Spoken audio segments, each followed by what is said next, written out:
मुजफ्फरपुर में दलित नाबालिग लड़की की हत्या के बाद से हंगामा मचा हुआ है। रविवार को जिले के पारू में इस हत्याकांड के खिलाफ प्रदर्शन करने वालों ने कई घरों में घुसकर लूटपाट की। महिलाओं के गले से चेन तक नोच लिए गए। अब कुछ मीडिया रिपोर्ट्स में दावा किया जा रहा है कि हत्याकांड के मुख्य आरोपी संजय राय को पुलिस ने गिरफ्तार कर लिया है। मीडिया की एक रिपोर्ट में बताया गया है कि देर रात नाबालिग लड़की की हत्या के मुख्य आरोपी संजय यादव को गिरफ्तार कर लिया गया है।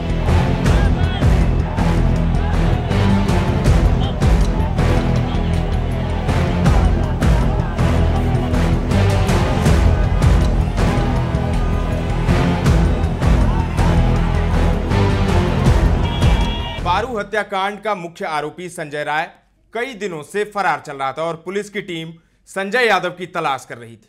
संजय राय पर नाबालिग लड़की का अपहरण करने के बाद रेप और हत्या का आरोप लगा था। हालांकि पोस्टमार्टम रिपोर्ट में रेप की पुष्टि नहीं हुई थी। मामले में शुक्रवार को संजय यादव के घर कुर्की हुई और घर पर बुलडोजर तक चल गया, जिस तरह से यूपी में चलता है। मीडिया रिपोर्ट्स में बताया जा रहा है कि संजय राय की गिरफ्तारी के लिए पुलिस की 3 टीमें काम कर रही थी। इन टीमों को संजय यादव की सरगर्मी से तलाश थी। बताया जा रहा है कि पुलिस की सर्विलांस टीम उसकी गिरफ्तारी के लिए लगी हुई थी। जो नंबर संजय राय इस्तेमाल कर रहा था, उसी नंबर को ट्रेस कर पुलिस ने उसे पकड़ा है। संजय यादव को सरैया के इलाके से पकड़ा गया है। मुजफ्फरपुर के पारू थाने के लालू छपरा गांव में किशोरी की हत्या के खिलाफ बड़ी संख्या में जुटे प्रदर्शनकारियों ने रविवार को दोपहर करीब 3 बजे जमकर उत्पात मचाया। उपद्रवियों ने 14 घरों में जमकर तोड़फोड़ और लूटपाट की। दरवाजे पर खड़े ट्रैक्टर, जेसीबी और अन्य गाड़ियों को क्षतिग्रस्त कर दिया। घर की खिड़की, दरवाजों के शीशे तोड़ दिए। घर में छिपी महिलाओं ने पीछे से भागकर जान बचाई। पुरुषों के साथ मारपीट की।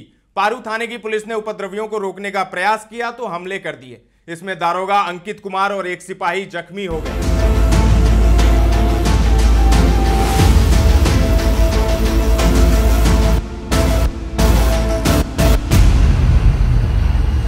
सूचना पर सिटी एसपी अवधेश दीक्षित, सरैया के एसडीपीओ कुमार चंदन समेत कई थानों की पुलिस मौके पर पहुंच गई। ग्रामीण भी जुट गए। तब उपद्रवियों को खदेड़ा गया। इस दौरान पुलिस को लाठीचार्ज भी करना पड़ा। झंडा पताका के साथ उपद्रवियों की 13 बाइक व गाड़ियों को पुलिस ने जब्त कर लिया। गोल्डन दास को गिरफ्तार किया गया है। दर्जन भर संदिग्धों को पुलिस ने हिरासत में लिया है। घटना के बाद दूसरे पक्ष के लोगों में भी भारी आक्रोश है। तनाव के मद्देनजर गांव में बड़ी संख्या में पुलिस कैंप कर रही है। मामले को लेकर ग्रामीणों ने थाने में शिकायत की।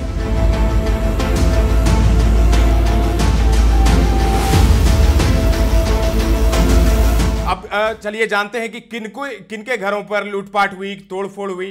तो बताया जा रहा है कि हार्डवेयर व्यवसायी पूर्व पैक्स अध्यक्ष राजेंद्र राय, पवन कुमार यादव, मिथिलेश राय, शत्रुघ्न कुमार, रामेश्वर राय, राम अयोध्या राय, सागर राय, राम प्रवेश राय और बाकी और भी लोग हैं। 14 घरों में लूटपाट की गई, तोड़फोड़ की गई।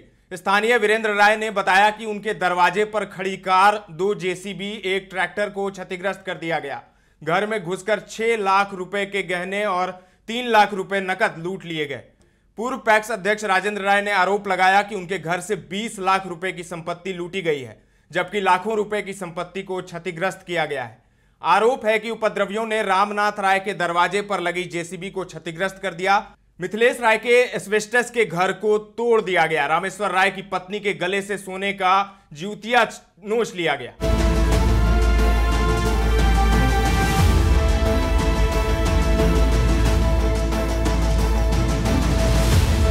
अब बताया जा रहा है कि औरंगाबाद, मोतिहारी, सीतामढ़ी समेत कई जिलों से वहां पर लोग जुटे हुए थे। ग्रामीणों ने बताया कि गांव में सुबह से ही अलग अलग इलाके से युवा नीला झंडा लेकर गांव में जुट रहे थे।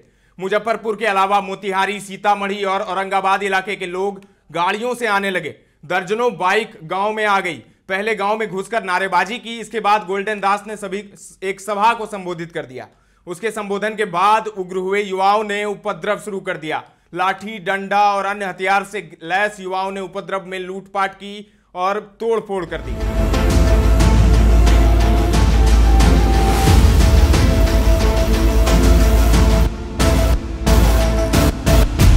उपद्रवियों के हाथ में नीले रंग का झंडा था, जिस पर जय भीम लिखा था। हालांकि भीम आर्मी के प्रदेश अध्यक्ष अमर ज्योति ने कहा कि गोल्डन दास का भीम आर्मी से कोई नाता नहीं है। वह संगठन के कुछ युवाओं को मौके पर बुलाकर भीम आर्मी को बदनाम करने के लिए इस तरह का उपद्रव करते हैं।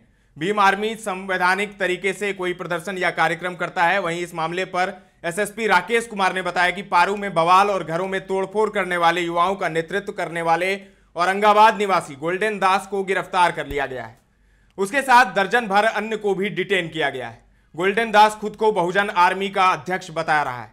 इस घटना को लेकर उपद्रवियों को चिन्हित कर शीघ्र गिरफ्तार किया जाएगा, ये पुलिस का कहना है। घटना को लेकर दूसरे पक्ष से भी शांति व्यवस्था बनाए रखने की अपील की गई है पुलिस द्वारा। अब चलिए थोड़ा सा आपको बताते हैं मामला क्या है, क्यों ये इतना गंभीर मामला हो गया है। जिस तरीके से रोज घटनाक्रम हो रहे हैं, अभी तो खैर जो आरोपी है उसे पकड़ लिया गया है। खैर आपको मामला बताते हैं। पारू के लालू छपरा गांव के चौर में बीते 12 अगस्त को एक किशोरी का शव मिला था।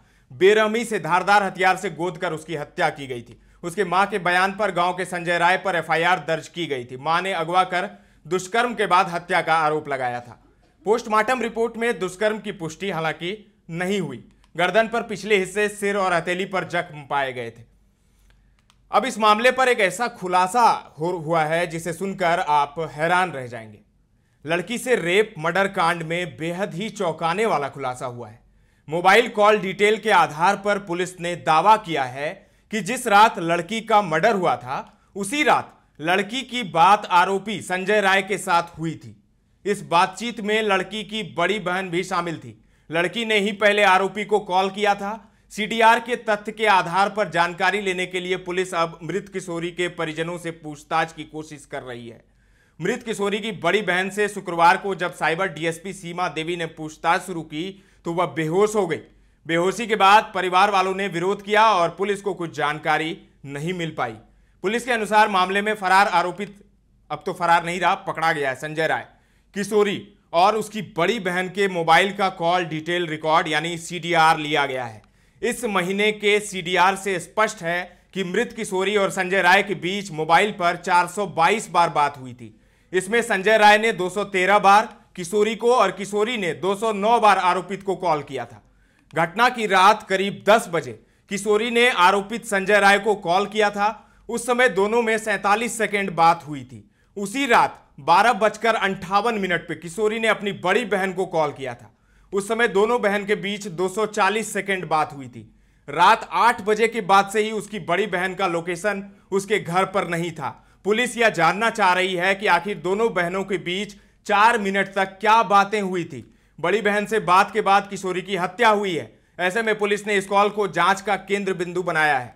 बता दें कि उसकी बड़ी विधवा है, बड़ी बहन जो है, और मायके में ही रहती है। इधर मृतका की बड़ी बहन और आरोपित संजय राय के बीच बीते 10 दिन के अंदर 27 बार बात हुई है। 12 अगस्त को मृतका का शव सुबह करीब 11 बजे मिला था। उसी दिन शव मिलने से 4 घंटा पहले सुबह 7 बजे मृतका की बड़ी बहन और आरोपित संजय राय के बीच मोबाइल पर बात हुई थी। पूरी रात मृतका की बड़ी बहन का लोकेशन घर से बाहर 4 किलोमीटर के दायरे में था।